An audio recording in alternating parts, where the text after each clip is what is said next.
Mi nombre es Erika Faura y estoy aquí para contarte por qué la basura no existe. Pero antes quiero que demos un paseo. Acompáñame.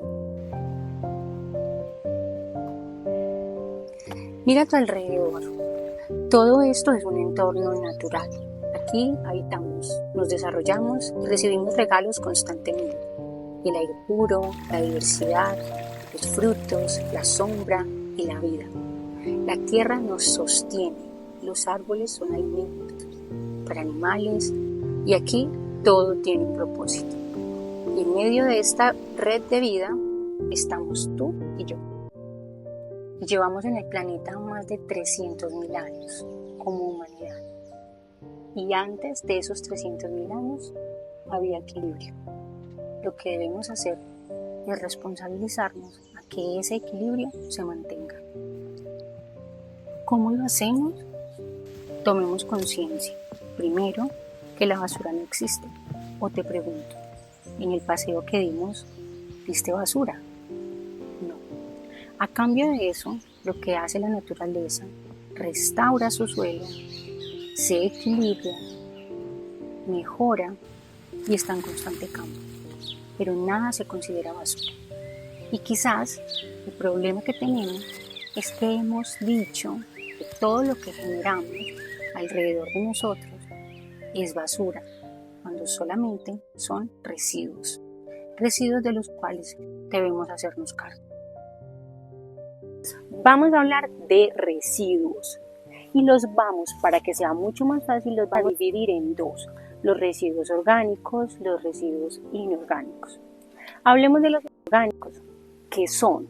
Son esos residuos que generamos en la cocina, en el momento en que hacemos la poda.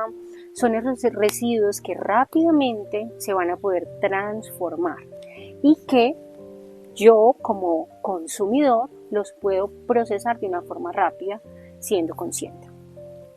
¿De dónde salen esos residuos? Salen de mi cocina, por ejemplo, cuando pelo una papa, cuando corto el plátano, cuando saco un huevo y me queda la cáscara. Todo eso lo vamos a denominar residuos orgánicos. Y esos residuos orgánicos se pueden transformar en tierra o en suelo de una forma muy fácil. Puedo hacer composteras. Esas composteras pueden ser composteras con oxígeno, composteras sin oxígeno. ¿Qué es una compostera con oxígeno? Pues básicamente es un elemento que me permite agregar la materia orgánica, agregar además algo que tenga bastante contenido de nitrógeno, como por ejemplo hojas secas o viruta, por ejemplo, de madera, y eso lo que voy a hacer es que lo voy a meter en esa caneca que me va a permitir moverla. Ya hay elementos en el mercado que se pueden comprar que tienen esas características, o comprometerme a agregarle oxígeno durante la semana, ¿cierto? El oxígeno básicamente es moverlo de tal forma que se airee y de esa forma se pueda transformar mucho más fácil eso que hay ahí. También las hay sin oxígeno, que básicamente son cajones que se pueden hacer en madera. Estos cajones, la función que cumplen es que yo debo agregar la materia orgánica y tapar para evitar que hayan malos olores, para evitar que los roedores se acerquen a esa compostera. Y por ser un proceso que no tiene oxígeno, va a ser mucho más largo el proceso, ¿sí? Pero no tengo que hacer un esfuerzo adicional, simplemente agregar los residuos y ya, y esperar. De cualquiera de las dos formas, lo que voy a obtener es un abono que me sirve para agregarle una enmienda natural, como pueden ser harinas de roca, como pueden ser un poco de gallinaza, y lo puedo nuevamente involucrar al sistema, o sea, lo vuelvo a llevar a la tierra, y de esa forma cierro las brechas, ¿sí?, de mis residuos orgánicos, para que de esa forma generemos menos impacto. Ahora bien, ¿qué otra cosa puedo hacer si no quiero tener una compostera? Puedes entonces hacer una lombre compostera. En este caso, las reinas, por así decirlo, son las lombrices. Ellas transforman todo eso que les ponemos allí y lo convierten en humus. Pero tú también puedes utilizar los residuos de cocina, picarlos y entregarlos a tus gallinas. Es otra forma de alimentarlos, es una forma también de gestionar esos residuos de tu cocina. existen también las pacas biodigestoras, existen otros métodos que podemos ampliar después, pero estos básicamente son los que fácilmente puedo implementar, mucho más rápido puedo implementar en mi casa y lo puedo hacer de una forma muy económica y con un poco de creatividad. El resultado es algo que voy a poder llevar nuevamente al suelo. Hablemos ahora de estos residuos inorgánicos, o sea, todos esos empaques, cajas, bolsas que adquirimos una vez compramos algo. Si nos ponemos a pensar cada cosa que compramos, se nos vuelve un reto saber qué hago con esto, dónde lo pongo, cómo lo entrego al reciclador o si finalmente se recicla o no se recicla. ¿Qué es importante tener en cuenta? Que eso que compramos puede venir en un empaque primario, en un empaque secundario o en un empaque terciario.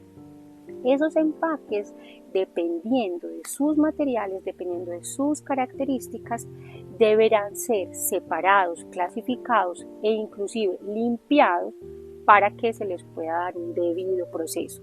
De esa forma, no solamente ayudamos al planeta, también dignificamos la vida de las personas que se dedican a transformar esos materiales, ¿sí? En la medida en que me hago consciente de que los debo limpiar, de que los debo organizar, dignifico la vida de esas personas.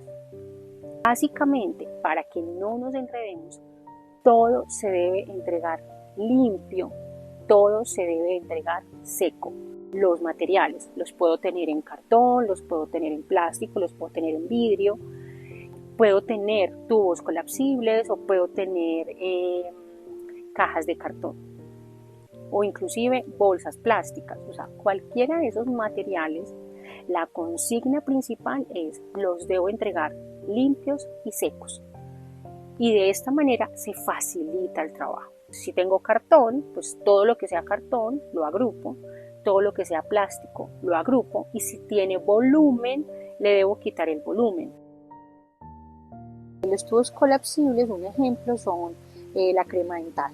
Entonces, esos tubos, cuando ya hemos terminado de consumir el producto, lo que debemos hacer es abrirlos, limpiarlos y secarlos y de esa forma hacer disposición de ellos. Todo lo que son bolsas plásticas las voy a separar, todo lo que es cartón, todo lo que es papel, todo lo que es plástico. Hay unos materiales que por sus características no se procesan de la forma como quisiéramos, no se pueden separar, no se pueden transformar, ¿sí? Tienen tantos acabados, tienen unos materiales que son inclusive tóxicos que no se pueden separar. Por eso vamos a utilizar lo que se conoce como la botellita del amor.